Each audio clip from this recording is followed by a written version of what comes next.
जय सच्चिदानंद। राम राम। राम राम। सत श्री अकाल।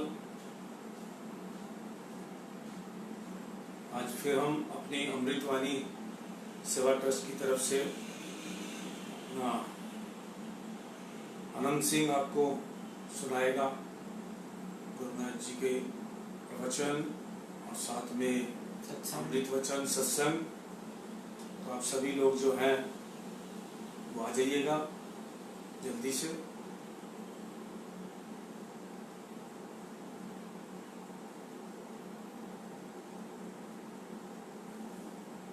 बोलो जयकारा बोल मेरे श्री गुरु महाराज जी की जय।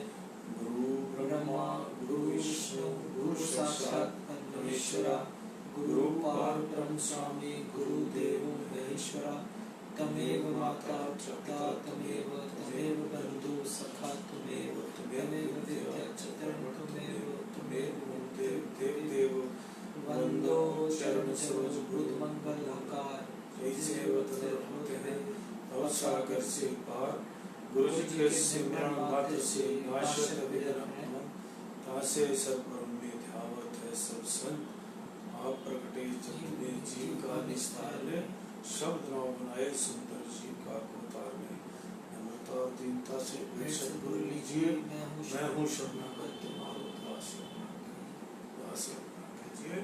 बोलो जयकारा बोल मेरे श्री गुरु महाराज जी की।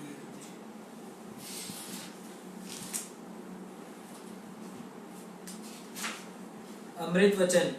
यदि सुख शांति की अभिलाषा है तो दुविधा त्याग एकचित होकर रहो।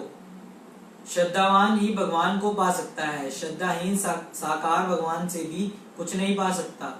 जो तुम्हें हर समय दूसरों की निंदा सुनाता है और तुम्हारी प्रशंसा करता है, उस जैसा अहितकारी अन्य कोई नहीं है।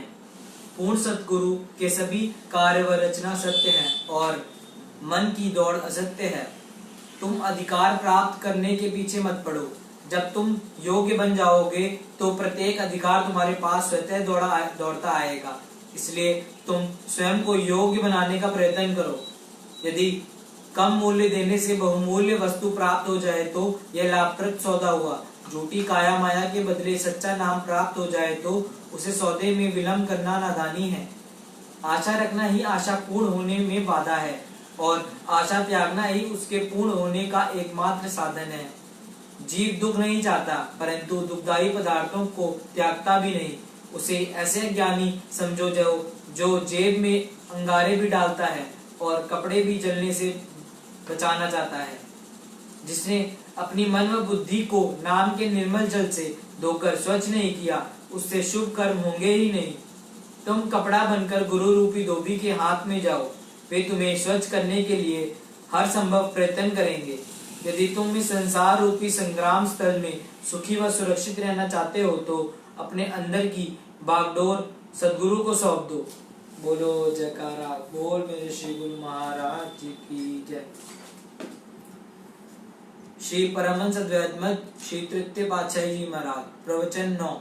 प्रकृति की रचना में प्रत्येक वस्तु के दो पहलू हैं, रोशनी व अंधेरा, सत्य असत्य, बुरा भला, आत्मा शरीर तथा माया व भक्ति। गुरुमुख जन माया में व्यवहार करते हुए भक्ति को ग्रहण करते हैं। जिस तरह माया प्राप्त करने के लिए बहुत सी अड़चनें मार्ग में आती हैं, इसी तरह भक्ति या परमार्थ के रास्ते में भी बहुत सी रुकावटें सामने आती हैं। गुरुमुख इस पथ पर चलते हुए अपने आप को मन और माया के चक्र से बचाकर भक्ति में सफलता प्राप्त करते हैं। भक्ति में रुकावटें तो आती रहती हैं परंतु इन बाधाओं से घबराना नहीं। सत्पुरुषों के वचन से ये रोशनी मिलती है कि नर संसारी लगन में दुख सुख सहे करोड़, नारायण हरि भजन में जो आवे सो तोड़। जब माया जीव को अपने पंजे में फंसा लेती है तो उसको निजधाम भूल जाता है, लेकिन गुरुमुख संत सद्गुरु की शरण लेकर अपने आप को माया की लपेट से आजाद कर लेते हैं। गुरुमुख सद्गुरु की भक्ति के द्वारा मन और माया पर काबू पा लेते हैं। जिसका माया के धोखे में आकर समय व्यतीत हो गया और माया के बंधनों से आजाद ना हो सका तो वह कितनी हानि है। केवल जिंदगी के दिन ही पूरे नहीं करने हैं, खान पान और पैरान से में भी समय व्यर्थ नहीं खो देना है, बल्कि इसी समय में मालिक की प्राप्ति करनी है। एक समय में दोनों वस्तुओं की प्राप्ति नहीं हो सकती, या तो माया मिलेगा या भक्ति। सत नाम कड़वा लगे मीठा लागे दाम, दुविधा में दो गए माया मिली ना राम। परम संत श्री कबीर साहब जी फरमाते हैं, अब सोचो कि कितना लाभ या हानि है। यदि मालिक की प्राप्ति हो जाए तो कितना लाभ है। इन बातों पर विशेष ध्यान देते हुए संत महापुरुष चेतावनी देते हैं कि सावधानी से काम लेना है। इस जीव को अपना समय व्यर्थ ना गंवाते हुए सदा अपने अमूल्य समय को भजन, भक्ति, सद्गुरु के प्रेम व सेवा में व्यतीत करते हुए अपना जीवन सफल करना चाहिए। प्रवचन 10। जिस तरह किसी के मन के विचार होते हैं वैसे ही मनुष्य शक्ति प्राप्त करता है, यानी विचारों की धारा जिस भी कर्म में पूर्ण स्वरूप में होगी, मन उसी काम में प्रवृत्त होकर उस वस्तु को प्राप्त करेगा। क्योंकि सुरती में अथाह शक्ति है। सुरती जिस ताकत को दृढ़ कर लेती है वही रूप बन जाती है। मनमुख की कार्यवाही मनमति और शारीरिक सुख के लिए होती है, और गुरुमुख की कार्यवाही प्रेम, भक्ति, सद्गुरु की प्रसन्नता के लिए होती है। दोनों में अंतर केवल यही होता है कि गुरुमुख सेवा करता है और उसका ध्यान ख्याल सब सद्गुरु की प्रसन्नता के लिए होते हैं। सद्गुरु की प्रसन्नता के बिना गुरुमुख कुछ भी नहीं चाहता। गुरुवाणी में लिखा है कि ज्ञानी वही है जो गुरुमुख है। गुरुमुख को ही महापुरुषों ने ज्ञानी कहा है, जो सद्गुरु की आज्ञा मानता है। यदि कोई मनुष्य बहुत सी विद्या पढ़ ले और कंठस्थ भी कर ले एवं अपने आप को बड़ा ज्ञानी कहलवाए, यदि स्वयं उस विद्या पर आचरण नहीं करता तो वह ज्ञानी नहीं है। जो जितना पढ़े उस पर आचरण करे। ज्ञानी वही है जो अपनी सुरती को हर समय सद्गुरु के ध्यान में लगाए रखे, अपनी सुरती को मोह माया की कैद में ना पड़ने दे, सुरती को आजाद रखने का प्रयत्न करे। यदि मनुष्य जन्म को पाकर सुरती को मायावी पदार्थों के कोई एकत्र करने में गंवा दिया, यदि काम, क्रोध, मोह, लोभ, मोह, अहंकार में सुरती उलझ गई तो जीवन का क्या बना। यह सुरती को खो देना है। जिसने अपनी सुरती की संभाल की वही ध्यानी है। सुरती यानी ध्यान की धारा को सद्गुरु के शब्द में लगाने वाला ही पक्का ध्यानी है। अतएव गुरुमुख ही पूर्ण ज्ञानवान है और सार वस्तु को प्राप्त कर लेता है। प्रवचन 11। प्रकृति का यह नियम है कि कोई न कोई ख्वाहिश मनुष्य के मन में हर समय काम करती है और वह भीतर ही भीतर धीरे धीरे प्रबल होती रहती है।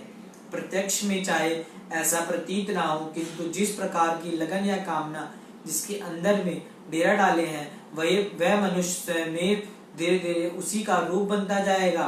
यह मत समझो कि एक दिन की किसी ख्वाहिश से या एक दिन के किसी मलिन पापमय संस्कार के कारण जीव अपनी वर्तमान दुख पूर्ण अवस्था को प्राप्त हुआ है। चिरकाल से जो विभिन्न प्रकार के मलिन संस्कारों धीरे धीरे जीव के अंतर्मानस में एकत्र होते रहे हैं, वे ही प्रबलता को प्राप्त होकर आज जीव को व्यथित कर दे रहे हैं। धन पदार्थ प्राप्त करने की, सांसारिक सुख ऐश्वर्यों को पाने की, शरीर और इंद्रियों के विषयों की अथवा इसी प्रकार की अन्य अनेकानेक कामनाएं मनुष्य जन्म जन्मांतरों से अपने मन में एकत्रित करता आ रहा है, जिनके परिणाम स्वरूप वह आज दुखी और अशांत है। संसार काल और माया की रचना का खेल है। काल और माया जीव को 84 के चक्कर और अपनी अधीनता में रखते हैं। जीव जन्म जन्मांतरों तक इनके बंधन में पड़ा रहा, लेकिन वास्तव में इस रचना से न जीव को छुटकारा मिलता है और न ही सुख शांति की प्राप्ति हो सकती है। अतः जीव दुख, अशांति और परेशानियों का शिकार बना रहता है। जीव को मनुष्य जन्म पाकर ऐसे कर्म करने चाहिए कि काल माया के चक्र व गुलामी से मुक्त होकर अपने घट में शांति तथा आनंद को प्राप्त कर सके। काम, क्रोध, लोभ, मोह, अहंकार आदि जो जीव के शत्रु हैं, बाहरी रूप से जीव के मित्र बने हुए हैं और आंतरिक रूप से इसे लूटते जा रहे हैं। जीव को रूहानी खुशी और आत्मिक आनंद से दूर करते रहते हैं।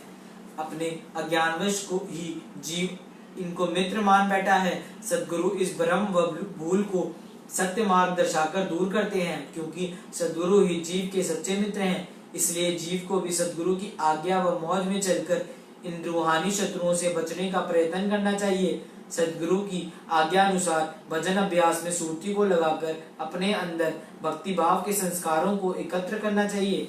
प्रवचन 12। हर एक काम चाहे व्यवहारिक हो चाहे परमार्थिक, उसके लिए इन तीन नियमों की जरूरत है: शौक, परिश्रम और समय।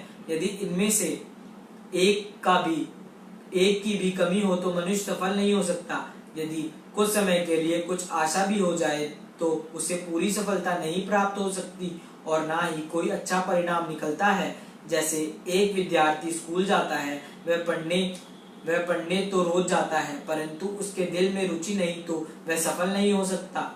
सो रुचि का होना जरूरी है। शौक के साथ परिश्रम किया जाता है तो कुदरत की ओर से काम में सफलता प्राप्त होती है और समय दिए बिना तो कोई काम हो नहीं सकता। समय तो हर हालत में देना ही पड़ता है, चाहे शौक हो या ना हो। फिर मनुष्य क्यों ना शौक और मेहनत के साथ समय देकर सफलता प्राप्त करे। लगन के साथ जब मेहनत से समय दिया जाएगा तो सफलता प्राप्त होगी। यह तो एक व्यवहार की बात है। इसी तरह परमार्थ, रूहानियत तथा भक्ति के कामों में भी भजन अभ्यास तथा सेवा में आज्ञा पालन करने में शौक, मेहनत और समय खर्च करने की आवश्यकता है। प्रवचन 13। मृत्यु को दूसरे शब्दों में कहते हैं परिवर्तन, अर्थात आत्मा के शरीर बदलने का नाम ही मृत्यु है। प्रश्न यह है कि मनुष्य को शरीर छोड़ने के बाद इसे कौन सा शरीर मिलेगा। इसका उत्तर मनुष्य के किए कर्मों पर निर्भर है। जैसे किसी मनुष्य ने कर्म किए होंगे वैसे ही उसे जन्म मिलेगा। अच्छे कर्म होंगे तो मनुष्य जन्म मिलेगा। अच्छे संस्कार होने से बचपन से ही सत्संग की ओर रुचि होगी। भक्ति के विचार होंगे तो मन भक्ति की ओर लगेगा। यदि पिछले जन्म में भी कोई कमी रह गई होगी तो वह इसमें पूरा कर सकेगा। यदि बुरे कर्म किए होंगे या मानव जन्म में सत्संग, परमार्थ या कोई भी शुभ कर्म ना किया होगा तो उसके अनुसार ही अन्य योनियां मिलेंगी, अर्थात 84 लाख योनियों में भटकना पड़ेगा। प्रकृति प्रत्येक मनुष्य के विचारों और कर्मों की कदर करती है। जैसे जिसके ख्याल होते हैं वैसे ही उसके शारीरिक कर्म होते हैं। जैसे कर्म होते हैं वैसे ही प्रारब्ध बनती है। इसलिए प्रत्येक मनुष्य को ऊंचे व अच्छे विचार रखने चाहिए। जब तक मनुष्य के 5 तत्व अपने तत्वों में समा नहीं जाते, जब तक प्रारब्ध इसका पीछा नहीं छोड़ता और छाया की तरह इस शरीर के साथ जुड़ी रहती है, चाहे दिन हो या रात, देश हो या विदेश, सर्दी हो या गर्मी, तूफान, अंधेरी, कुछ भी हो, प्रारब्ध प्रत्येक जीव के साथ रहती है। अब प्रश्न यह है कि प्रारब्ध कैसे बनेगी। यह सब मनुष्य के किए कर्मों पर निर्भर है। इसलिए मनुष्य को अच्छे तथा निष्काम कर्म करने का प्रयत्न करना चाहिए। बोलो जयकारा बोल मेरे श्री गुरु महाराज की जय। कहानी अमूल्य श्वास। परमचंद श्री कबीर साहिब जी कपड़ा बुनने का काम करते थे। एक दिन उन्होंने अपने परिवार से कहा कि अब मुझसे संसार का ये झूठा धंधा नहीं होता। वे कहने लगे कि सुबह जो तानी से नली को निकालने के लिए फूंक देनी पड़ती है, मेरा वह श्वास नाम के बिना व्यर्थ चला जाता है। इसलिए अब मैं यह काम नहीं करूंगा। कहा भी है, ये दम हीरा लाल है, गिन गिन गुरु को सौंप, अर्थात अपना हर श्वास सदगुरु को अर्पण कर दो। सदगुरु स्वयं तुम्हारी संभाल करेंगे और समय आने पर उन्हें अर्पित की गई पूंजी को कई गुना अधिक करके तुम्हें वापस दे देंगे। श्री गुरु महिमा में वर्णन आया है, गुरु की अद्भुत है प्रभुताई, मिले सहस्त्र गुना होए आई। सदगुरु दयाल हो जाएं तो पलक झपकते ही रंग को राजा बना सकते हैं। केवल अपनी सूरती को उनके चरणों से जोड़ने की आवश्यकता है। हर समय यह ध्यान रहे कि तुम्हारे श्वास कहाँ खर्च हो रहे हैं, इंद्रियां व मन किस तरह आकर्षित हो रहे हैं। आंखों से यदि सदगुरु का ध्यान हो रहा है तो कमाई निश्चय ही बढ़ेगी और मन के ख्यालों से अश्लील दृश्य देखने से श्वासों की पूंजी व्यर्थ चली जाएगी। इसी प्रकार कानों से सदगुरु की महिमा सुनने से लाभ होगा। इसके विपरीत किसी की निंदा सुनने से रूहानियत के धन में उतनी ही कमी आती जाएगी। इसलिए हर क्षण अपने मन व इंद्रियों को सदगुरु से जोड़े रखने में ही भलाई है। निंदा कभी किसी को की ना कर, नेक ख्यालों को दिल में भर, नाम को अपने चित्त में बिठा, काट ले माया के जंजाल। बीज जैसा तुम बोओगे फल भी वैसा ही पाओगे। कर्म कमा ले भक्ति वाले, बिगाड़ ना पाए कुछ भी काल। समय को यूं ना व्यर्थ गवा, हर एक श्वास में नाम दिया। सत्संग में तू ध्यान लगा, हो जाएगा फिर मालो माल। सदगुरु पर कर दृढ़ विश्वास, मान वचन और छोड़ दे आस। करके बंधनों से आजाद, दासा कर देवेंगे निहाल। सदगुरु जीव को आगाह करते हुए फरमाते हैं कि ए प्राणी, तू सदैव अपने अंदर झांक कर देख, अपने मन पर नजर रख कि इसमें कैसे विचार चल रहे हैं। मन में अच्छे विचार भरो, क्योंकि अपने किए प्रत्येक कर्म को भुगतना जीव का अवश्यमेव भुगतना पड़ेगा। इसलिए सदैव भक्ति वाले कर्म ही करो। अपने अनमोल श्वासों की पूंजी को सद्गुरु की भजन बंदगी में व्यतीत करो। सद्गुरु में जाने से रूहानी धन में वृद्धि होती है। आत्मा पर चढ़े हुए मलिनता के आवरण दूर हो जाते हैं। परम संत श्री कबीर साहब जी अपनी वाणी में वर्णन करते हैं, कहता हूँ कई जात हूँ, कहो बजाए ढोल, श्वासा खाली जात है तीन लोक का मूल। श्वास सुफल को सो जानिए, जो सुमिरन में जाए, और श्वास यूं ही गए, करी करी बहुत उपाय। वर्णन करते हैं कि हर श्वास त्रिलोकी की कीमत रखता है, इसलिए अपने हर श्वास में नाम आराधना करो। जो श्वास मालिक की भजन बंदगी में व्यतीत होता है वही सफल है, बाकी तो सब व्यर्थ है। सद्गुरु के चरणों का आश्रय लेकर भव बंधनों से मुक्त होकर हर श्वास में बंदगी करते हुए अपना लोक पर लोक संवार लेने में ही जीव की भलाई है। बोलो जयकारा बोल मेरे श्री गुरु महाराज जी की जय। चाणक्य नीति। उद्योग अर्थात पुरुषार्थ करने वाला व्यक्ति दरिद्र नहीं हो सकता। प्रभु का नाम जपते रहने से मनुष्य पाप में लिप्त नहीं होता। मौन रहने पर लड़ाई झगड़े नहीं होते, तथा जो व्यक्ति जागता रहता है अर्थात सतर्क रहता है, उसे किसी प्रकार का भय नहीं रहता। जो व्यक्ति निरंतर परिश्रम करते रहते हैं, उनकी गरीबी स्वयं दूर हो जाती है। परिश्रम करके भाग्य को भी अपने वश में किया जा सकता है। जो व्यक्ति सदैव प्रभु का स्मरण करता रहता है, अपने हृदय में सदैव उसे विद्यमान समझता है, वह पाप कार्य में प्रवृत्त नहीं होता। श्लोक के दूसरे भाग में कहा गया है कि मौन रहने से लड़ाई झगड़ा नहीं होता। इसका अर्थ यह है कि झगड़ों को शांत करने के लिए आदमी को चुप हो जाना चाहिए। यह बात जीवन के सभी पक्षों पर लागू होती है। जो व्यक्ति सावधान रहता है, सतर्क रहकर अपने कार्य करता है, उसे किसी भी प्रकार के भय की आशंका नहीं रहती। जबकि जिस व्यक्ति को आलस्य, असावधानी और गफलत में रहने की आदत है, उसे हर स्थान पर हानि उठानी पड़ेगी। अत्यंत रूपवती होने के कारण ही सीता का अपहरण हुआ। अधिक अभिमान होने के कारण रावण मारा गया। अत्यधिक दान देने के कारण राजा बलि को कष्ट उठाना पड़ा। इसलिए चाणक्य कहते हैं कि अति किसी भी कार्य में नहीं करनी चाहिए, अति का सर्वत्र त्याग कर देना चाहिए। चाणक्य ने इतिहास प्रसिद्ध उदाहरण देकर यह समझाने का प्रयत्न किया है कि प्रत्येक कार्य की एक सीमा होती है। जब यह बात सीमा से बढ़ जाती है तो व्यक्ति को कष्ट उठाना पड़ता है। सीता अत्यंत रूपवती थी, उसके रूप के कारण ही उसका अपहरण हुआ। इसी प्रकार रावण अत्यंत बलवान और समृद्ध राजा था, परंतु अभिमान की भी सभी सीमाएं लांघ गया था। इसी कारण उसे मौत के घाट उतरना पड़ा था। राजा बलि के संबंध में सभी जानते हैं कि वह अत्यंत दानी था। उसके दान के कारण जब उसका यश सारे संसार में फैलने लगा तो देवता लोग भी चिंतित हो उठे। तब भगवान विष्णु ने बौने आदमी का रूप धारण करके उससे 3 पग धरती दान में मांगी। बलि के गुरु शुक्राचार्य ने उसे सावधान भी किया, परंतु बलि ने उनकी बात को ना मानकर वामन की बात मान ली और वामन ने 3 पगों में धरती, स्वर्ग और पाताल तीनों लोगों को नाप कर बलि को भिखारी बना दिया। इन सब उदाहरणों का भाव यह है कि व्यक्ति को अपनी सीमा में रहना चाहिए, उसे सभी स्थानों पर अति का त्याग कर देना चाहिए।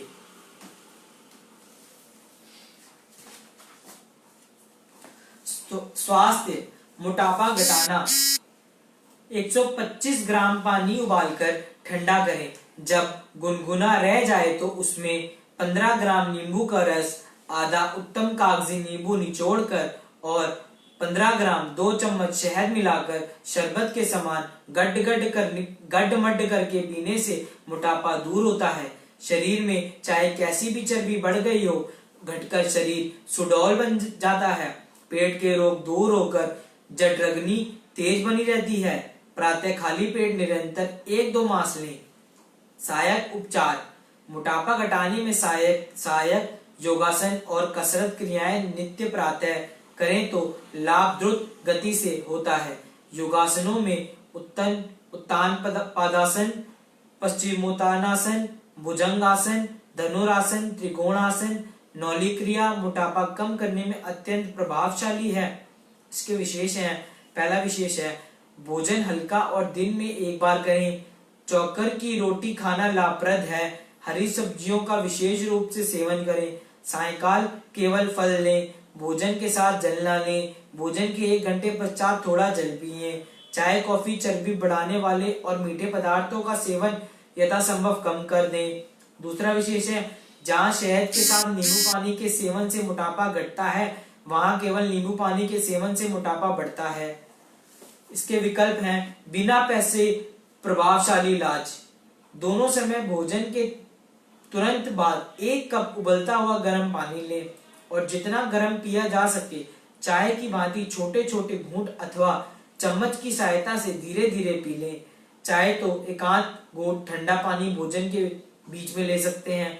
इस प्रकार खाने के तुरंत बाद गर्म पानी के लगातार सेवन करने से मोटापा घटकर शरीर संतुलित हो जाता है, परंतु गर्म पानी का यह प्रयोग लगातार 2 महीनों से अधिक नहीं करना चाहिए। सर्दियों में इस प्रयोग को उचित परहेज के साथ आवश्यकता अनुसार 15 दिन से 2 मास तक करने से मोटापा के अतिरिक्त गैस, कब्ज, कोलाइटिस, आंतों की सूजन, अमोबाइसिस, कृमि आदि रोग भी निर्मूल हो जाते हैं।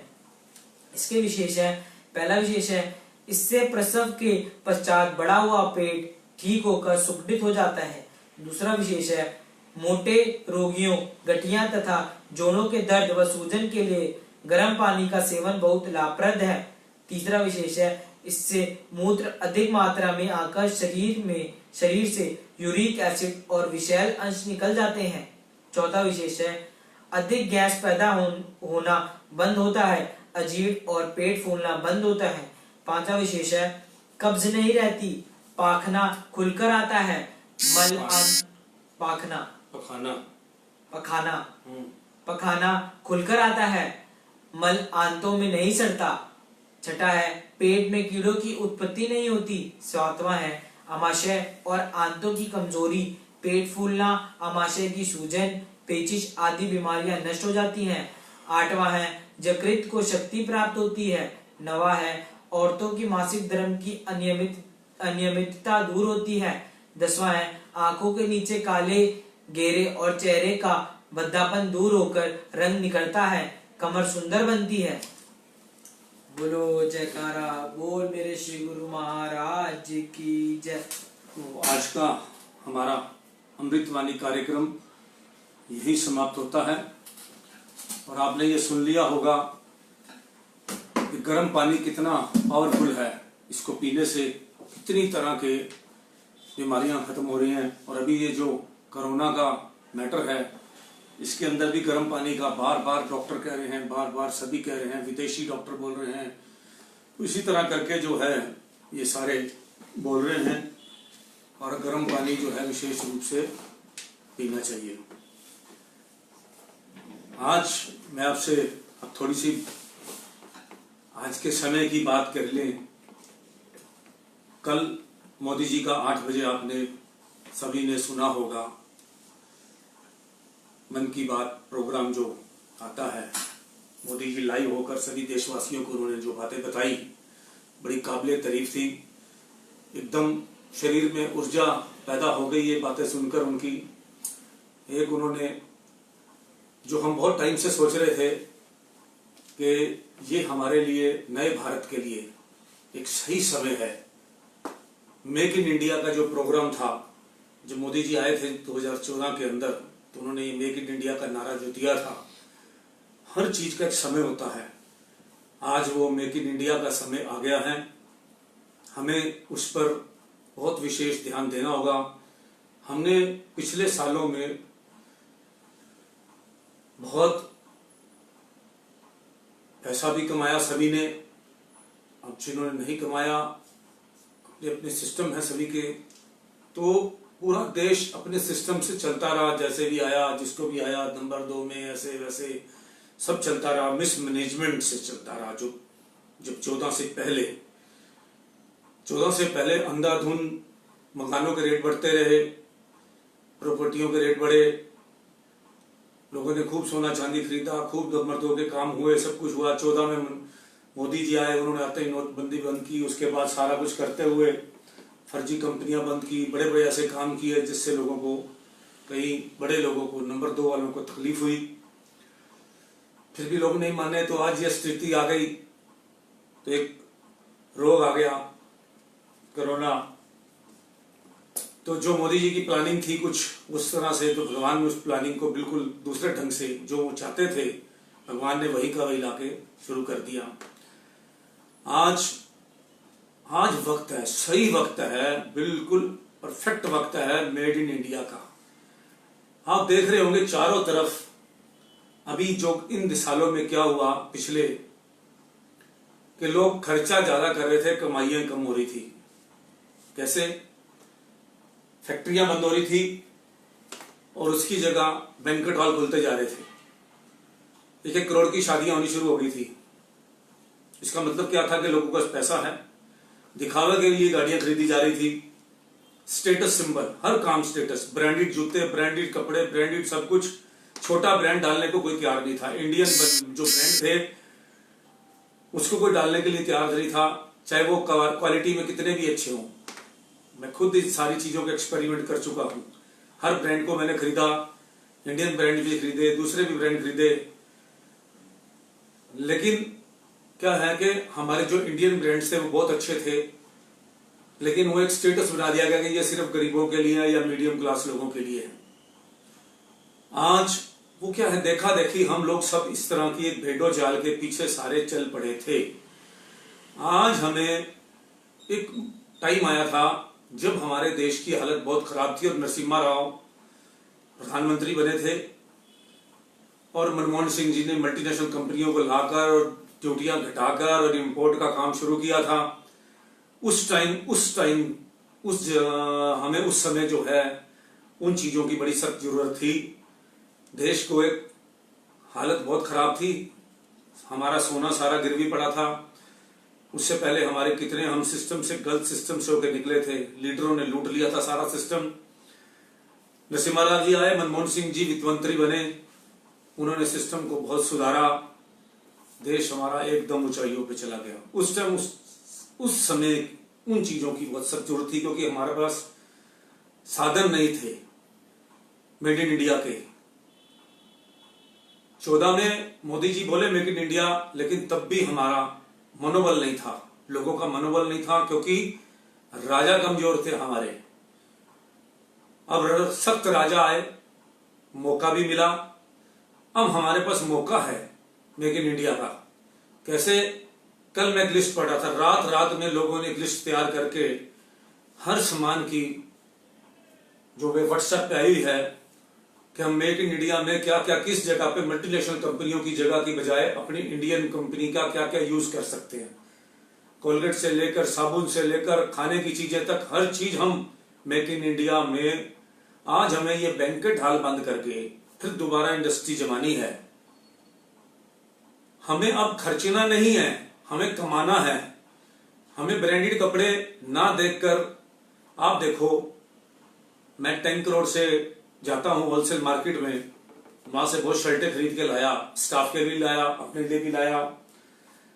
तो वहां पे आप एवरेज लगाइए 300-400 रुपए की बहुत अच्छी शर्ट मिल जाती है। मैंने मल्टीपल काम किए इसलिए मुझे नॉलेज बहुत है हर चीज की, सेल परचेज हर चीज की, कपड़े की भी, हर चीज की भी। तो मैं आपको एक उदाहरण देता हूं, 10 करोड़ पे जाइए, आपको हर चीज होलसेल में देखिए, कपड़ा है, अच्छा कपड़ा निकलता है, सिला हुआ है, वही शर्ट आपको 10 करोड़ वाली जो है वो बाहर जाके 1200 रुपए की मिल जाती है।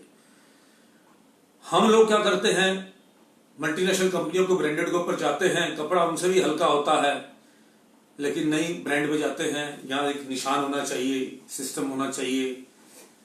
तो इस तरह करके हम उनके ब्रांड के पीछे जाते हैं और वही एक 300 वाली चीज शर्ट जो है वो हम 2000 रुपए तक की, 1800 रुपए, 2000 तक की खरीदते हैं। अब ये लूट बंद होनी चाहिए। आप देखते हैं एक शर्ट के साथ 2 शर्ट फ्री, एक पैंट के साथ 3 पैंट फ्री। वो पैंट कितने की होती है? अगर आप एक पैंट लेंगे तो उसके साथ 2 पैंट फ्री होंगी, अगर 2 पैंट लेंगे तो उसके साथ, इस तरह करके ऐसी ऐसी स्कीमें आती हैं। तो आप आइडिया लगाइए कि वो कैसे दे सकते हैं सेल में। घर से तो कोई नहीं देता। सेल में भी इतना मोटा कमाया जाता है। मैं बहुत ज्यादा सेल में जाता हूं और बहुत ज्यादा मैं परचेजिंग ही सेल में करता हूं, क्योंकि मुझे पता है, नॉलेज है कि ये कपड़ा जो है इस रेट का है। ये जब ये कोई भी वो अपना नया प्रोडक्ट लाते हैं, ये शर्ट ही लाते हैं, समझो ये शर्ट वहीं से ली हुई है, तो इसी तरह करके वो शर्ट जब नई आती है तो वो 2200 रुपए की उस टाइम होती है। उसके बाद एकदम सेल में वो जाके 1000 रुपए की हो जाती है, 50% लेस। फिर मैं देखता हूं कि एक अलग सेल लगती है, उसके अंदर वो 500 रुपए की पड़ी होती है। तो एक एवरेज जो आपको समझना पड़ेगा, जो आज के बच्चों को इस चीज की नॉलेज नहीं है।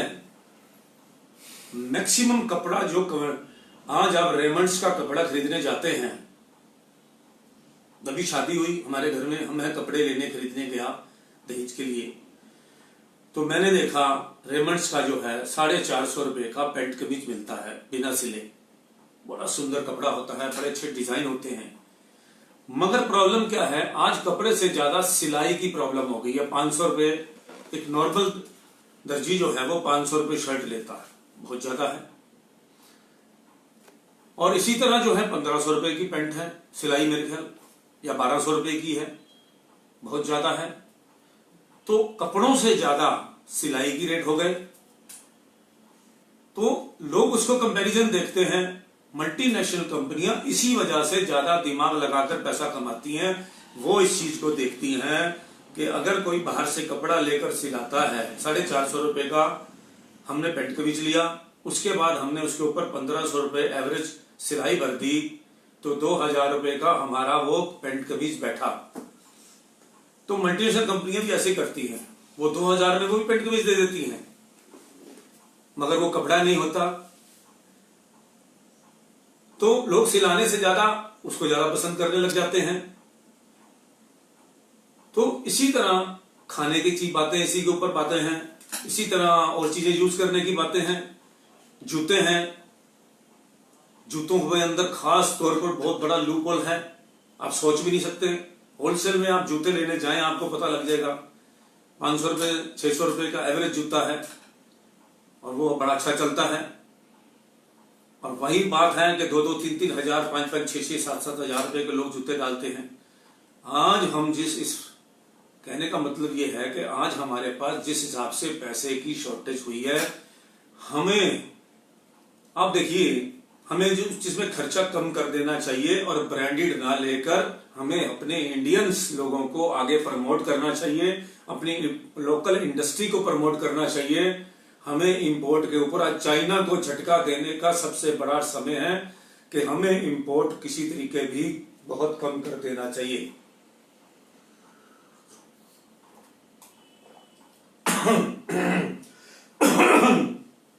ये चाइना जो है अपने आप को विश्व गुरु बनना चाहता है।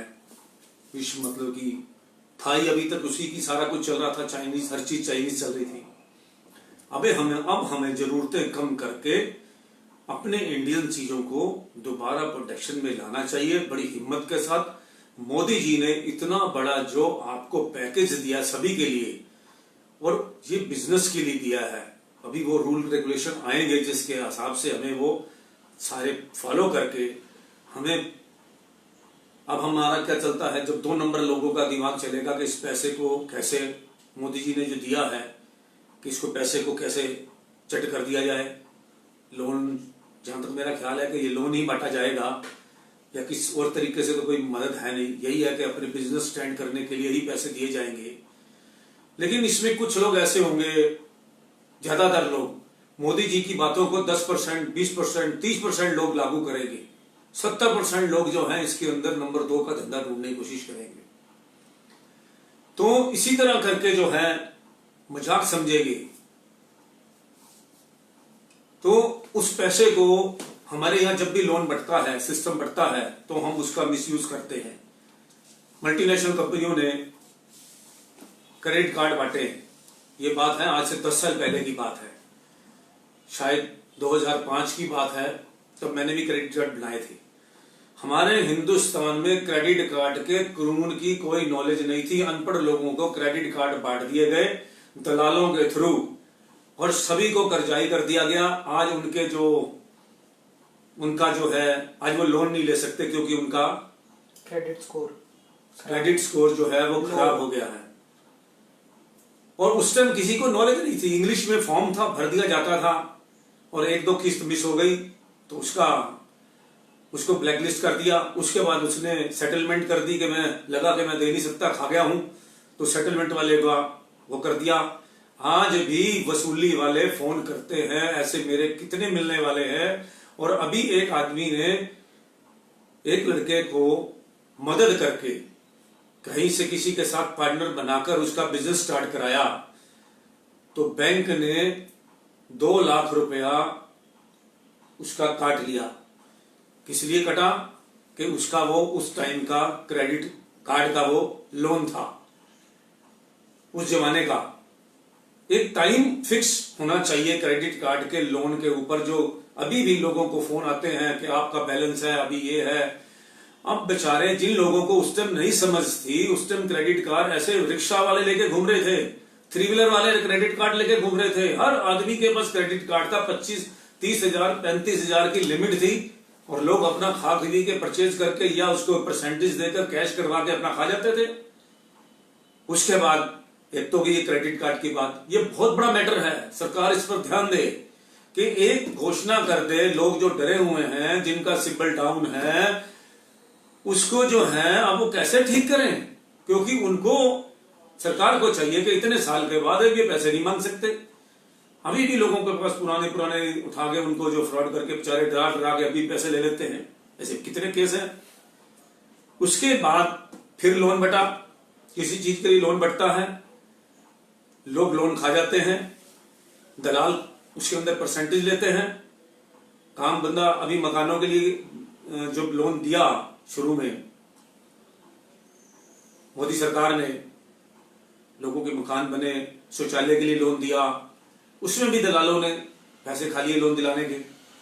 तो इस तरह करके ये सिस्टम को मोदी जी खास तौर पे ध्यान रखें, लोन दें, काम पूरा देखें, चेकिंग हो कि किस काम में पैसा लगाया गया है। किसानों पर लोन खाने का मतलब ये नहीं कि लोन खा जाएं। ये जागरूकता पैदा करनी पड़ेगी सभी अपने देशवासियों को कि जो सरकार अगर कुछ देती है तो उसका यूज किया जाए, ना कि मिसयूज किया जाए, अपने आप को स्टैंड करने के लिए किया जाए। नहीं तो आज के बाद आपको मैं लिख के बता देता हूं, मुझे भी जिंदगी का बहुत एक्सपीरियंस है, हर सिस्टम से निकला हूं मैं। आज के बाद जिंदगी में कभी भी आपको अपने स्टैंड होने का मौका नहीं मिलेगा। ना ऐसी दोबारा सरकार आएगी जो सिर्फ पब्लिक का फायदा सोचती हो। आज मोदी जी की नकल कर करके ही बाकी लोग सब अपनी, आज क्यों नहीं बोलता कोई, क्योंकि मोदी जी एक ऐसी ऑप्शन लेके आते हैं जिसके बाद ऑप्शन खत्म हो जाती है। आज वो पैकेज लेके आए हैं, किस ढंग से बटेगा वो भी उसके आ जाएंगे, 2-3 दिन में सारे नॉर्म्स आ जाएंगे। इसी तरह कोरोना का भी एक सिस्टम है कि आप 3-4 बातें हैं कोरोना में भी कि जो डिस्टेंस का पालन करो, मुंह पे मास्क लगाओ। अभी मैंने इसलिए नहीं कि ऑफिस में अकेला बैठा हूं, एक सारा से साथी इसके अलावा नहीं है, डिस्टेंस बढ़ा के तो एक मास्क लगाइए। चाहे मोदी जी कह रहे हैं कि कपड़ा साफा जैसे भी तरीके से अपने मुंह को उसको धोइए। आपको खुद सीखना चाहिए ये सारी बातें, ना कि सरकार सिखाए। आप कितने कब तक बेवकूफ रहेंगे। हर आदमी को डिसिप्लिन सीखना आना चाहिए। वो एक आदमी को डिसिप्लिन आएगा, दूसरा उससे सीखेगा, तीसरा उससे सीखेगा। हम बाहर से गंदी आदतें ले आते हैं, ये चीजें नहीं सीखते डिसिप्लिन, कि हमें उस सारे सिस्टम को फॉलो करना चाहिए। और सबसे ज्यादा डिसिप्लिन लीडरों को फॉलो करना चाहिए। आज मजदूरों की वजह से मैं बहुत तंग हुआ रात को, मजदूरों का हाल देखकर, ट्रेनों में जिस हिसाब से उनका, अभी आप यहां देख रहे हैं जो मीडिया दिखा रहा है वो 1% भी नहीं है।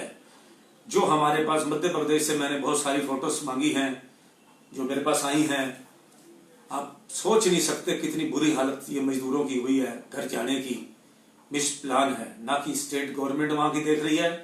अब हर चीज सेंट्रल गवर्नमेंट तो नहीं देखेगी ना। स्टेट गवर्नमेंट को भी अपने यहाँ सिस्टम को फॉलो करना चाहिए था। सामाजिक संस्थाओं ने जरूर इसका फॉलो किया, वहां पे जो मजदूर थे उनको पानी पिलाने का इंतजाम किया। कई जगह मैंने देखा उनको दवाई, कोई बिस्कुट बांट रहा है, कोई कुछ कर रहा है। गुरुद्वारे सबसे आगे होकर इस काम को कर रहे हैं। एक आपने कल सुना होगा कि एक लेडीज का बच्चा हुआ, उसके बाद वो वही गर्मी में हुआ अकेली, उसको उन्होंने फटाफट जो है वो फिर उसके बाद चलना शुरू कर दी। वो कितने 100 किलोमीटर जाने के बाद एक सिख फैमिली ने उसको शरण दी और उसको नहलाया धुलाया, बच्चे को नहलाया, दूध दिया, सब कुछ किया। इस तरह करके ये बातें आई। तो ऐसा स्टेट गवर्नमेंट को सारी को लगना चाहिए मोदी जी को सहयोग करने के लिए। मोदी जी को कितने मामले जो हैं देखने पड़ते हैं, कितना दिमाग लगाना पड़ता है सारे सिस्टम को लगा के, आप सोच भी नहीं सकते। तो अकेला आदमी कभी भी 130-135 करोड़ जनता को अकेला आदमी पॉलिसी ला सकता है। उसको लागू कराने के लिए मीडिया और साथ में मीडिया को भी साथ लगना चाहिए। उसको लागू कराने के लिए सही ढंग से, ईमानदारी से, नंबर बनाने के लिए नहीं, और एडमिनिस्ट्रेशन को भी लगना चाहिए पूरे ढंग से। आज सभी को मिलके कदम से कदम एक सेवादार की तरह, जैसे हम राधा स्वामी के या आनंदपुर के यहाँ पे जाकर जो सेवादारी, एक आदमी 10-10 तरह के काम कर लेता है। आज हमें मल्टीपल काम करने चाहिए। जिस चीज का हमें आइडिया हो उसको भी कर लेना चाहिए। तो आज मैं आपको इसलिए सिर्फ आज मैं आया हूं, इसलिए लाइव हुआ हूं। कल मुझे मोदी जी की सारी बातें सुनकर एक जोश उत्पन्न हुआ कि जो भी मोदी जी की सोच बहुत अच्छी है और मेक इन इंडिया बन के रहेगा। अगर हम सब लोगों ने उत्साहित होकर काम किया, तो अगर हम ये सोच के बैठ गए कि नहीं ये घोषणा है, फुस है, या इसको हमने 2 नंबर के पैसे कमाने के चक्कर में अपने आप को किया, जैसे होता है इंपोर्ट एक्सपोर्ट के अंदर जो है ये सिस्टम, मतलब कि सभी को लायल होके, अफसरों को भी खास तौर पे हमारी अफसरशाही जो है उसको बड़ी लॉयल्टी से इसको जो है लागू करवाना चाहिए। देश को चमकाना है तो देश तो चमक के रहेगा, लेकिन कर्म अपने अपने हैं। आपको मैं बता दूं, इस देश में अच्छे लोग भी कमी नहीं है। अच्छे लोगों की आज कमी होती इस देश की तो यहाँ पे बहुत कुछ गलत होता। आज हमारे ऋषि मुनियों ने, हमारे जो महापुरुष हैं, संगत है हमारी, हर तरह धर्मों की संगतें हैं, उनकी बहुत बड़ी संख्या है। गुरु भाइयों की, भगवान की, हनुमान जी के भक्त हैं, रामचंद्र जी के भक्त हैं, विष्णु भगवान जी के भक्त हैं, अमरनाथ मंडली है, दुनिया भर की इस तरह की जो मंडलियां हैं, जो भगवान के साथ जुड़े हुए लोग हैं, वो बहुत तादाद में हैं। आज उन लोगों की वजह से जो सवेरे उठ के नित्य नियम करते हैं, दान पुण्य करते हैं, बड़े अच्छे काम करते हैं, आज उन लोगों की वजह से हमारे देश की जो है पब्लिक जो है संभली हुई है। और एक ईमानदार प्रधानमंत्री के ऊपर जो आस लोगों की स्टम लोग लगाए बैठे थे कि कुछ ना कुछ ये करेंगे, और कई लोगों की आस भी टूटनी शुरू हो गई थी। तो उस टाइम मोदी जी ने ये जो है एक बहुत जबरदस्त पब्लिक को मदद के लिए एक बाउंसर मारा है कि लोगों को खुशी का एक जो है दिया जलाया है सभी के दिलों में। तो इसलिए जो है सभी मोदी जी का साथ दें और जो भी आगे प्रोग्राम बने उसको ईमानदारी से फॉलो करें। लोन भी लेना हो तो जिस हिसाब से भी सिस्टम सरकार बांटे, बड़ा सोच समझे, बहुत धंधे आएंगे। बिजनेस, मैंने आज एक लिस्ट में आपको पढ़ के नहीं हुआ, लाया नहीं, निकाल के नहीं आया, हजारों आइटम है जो हमारी इंडिया की ब्रांडेड हो सकती है। आप देखिए एमडीएच मसालों ने कहां से शुरू किया था। वो खुद लिखते हैं महाशय जी कि मैंने टांगा शुरू किया, टांगे वाले से उन्होंने घर पे कैसे, वो ईमानदारी की बात है, ये ईमानदारी से उन्होंने घर पे मसाले, क्या आप नहीं कर सकते ये काम? क्या एमडीएच आप नहीं बन सकते क्या? आज वो अपनी एड के लिए किसी को नहीं लेते, खुद अपनी एड में खुद आते हैं, वो भी पैसे बचते हैं उनके। जो एड में अगर किसी हीरो को लेते, किसी और को लेते तो उनको तो अपने आप में हीरो है वो, क्योंकि उन्होंने आज उनकी, अगर उनके जो आप मास्टर जी के एमडीएच वालों के आज उनकी एज होगी है 100 करीब, तो वो आज कितने एक्टिव हैं। उनकी आप एक अच्छे आदमी की आप आदतें देखें, सवेरे उठ के नित्य नियम हवन करना ही करना है। उन्होंने सवेरे उठ के जो है जो नित्य जो निर्णय है उनका दातुन जो भी करने का अपना मंजन इस्तेमाल करते हैं, जो भी है अपने पूरे सारा दिन अपने आप को इतना बिजी रखते हैं। और सारा, और कितना पैसा उनका धर्म में जाता है सोच भी नहीं सकते। चैरिटेबल कितना कुछ उनका चल रहा है, हॉस्पिटल चल रहे हैं, स्कूल चल रहे हैं, बच्चों को पढ़ा रहे हैं। तो इंसान को देखो, छत में पानी का अगर जगह होती है, परनाला जो जिसको कहते हैं, उसको बंद कर दिया जाए तो छत नीचे बैठ जाती है। तो परनाला तो आपको लगाना ही पड़ेगा। अब उसका रुख अच्छी तरफ करो या गंदी तरफ करो, पानी तो आपको डालना ही पड़ेगा। तो इसलिए जो है अपना सिस्टम है, जो अपनी कमाई है, वो धार्मिक कामों में लगाओ, लोगों की भलाई में लगाओ, किसी की मत सुनो, और अपना जो है अपने माइंड से चलो और मेहनत करो। हमारा देश वो तो अंडरस्टूड है, बहुत दुनिया में एनर्जी है, अपने हमारे देश में भी बहुत एनर्जी है। बहुत पुरानी बात है, करोल बाग के अंदर अफगानी, हमारे एक टाइम में अफगानिस्तान में जब युद्ध शुरू हुआ था, हमारे यहाँ अफगानी आए थे बहुत सारे। मैंने देखा कि भल्ला पापड़ी बेचने लग गए, कितना कुछ बेचने लग गए, कितना नीट एंड क्लीन बनाते थे वो करोल बाग में। आप भी अभी भी बड़े फेमस है वो। तो किसी ने कुछ काम शुरू कर दिया, किसी ने कुछ काम कर दिया, आज वो सारे ब्रांडेड बन गए। आज इतना काम है उनका, सारे कई बिजनेस के ऊपर जो है नेपाली सिखों ने अपना होल्ड कर रखा है।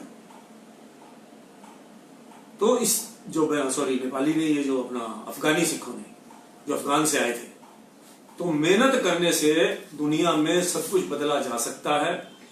आज भी ये सोचो कि हम जीरो हैं, अभी जीरो नहीं है, हमारे भगवान की दया से सभी के पास सब कुछ है। तो इसलिए हमने अब मजदूर भाइयों को भी सहयोग करना है। मैं प्रार्थना करता हूं अभी भी मजदूर भाई, जैसे आप वहां कावड़ के टाइम में लोगों की मदद करते हैं, चाय पानी लगाते हैं, अगर वो रास्ते में कहीं दिखें उनकी मदद जरूर करें। भूखे प्यासे लोग हैं वो, उनको जरूर, ऐसे लोगों की यहाँ मदद की बहुत सख्त जरूरत है। अब वो पैदल निकल पड़े हैं, कोई रिक्शा पे निकल पड़ा है, कोई कैसे भी निकल पड़ा है, तो हमारा वो भी भगवान के भक्त है, वो भी मजदूरी करते हैं बेचारे। तो उनकी मदद रास्ते में जहां भी नजर आए उनकी मदद जरूर करें, उनको खाना जरूर खिलाएं, पानी जरूर पूछें। एक हमारे हिंदुस्तान की कितनी अच्छी आदत है कि हम निस्वार्थ भाव से बहुत कुछ करते हैं।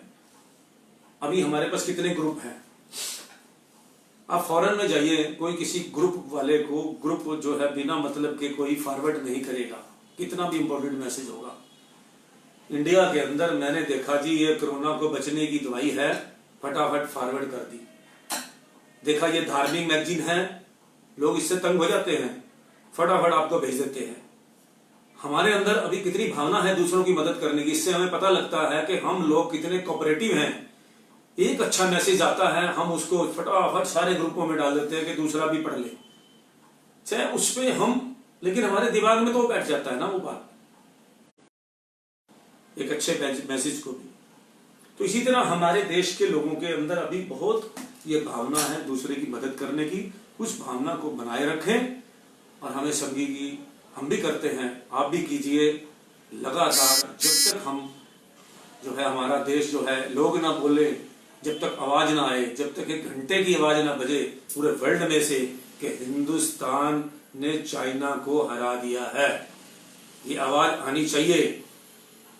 पूरे वर्ल्ड में आवाज आनी चाहिए कि इंडिया ने, भारत ने, हिंदुस्तान ने जो है पूरे चाइना का फुस कर दिया। जो वो चाइना की प्लानिंग है वो फुस कर दी।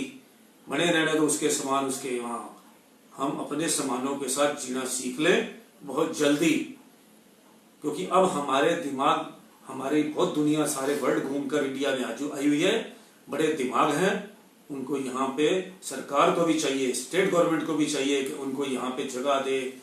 और जो फैक्ट्रियां, बैंकेट हॉल बन गई है ना, वो सारी फैक्ट्रियां दोबारा 2 सालों के अंदर दोबारा चलती नजर आनी चाहिए।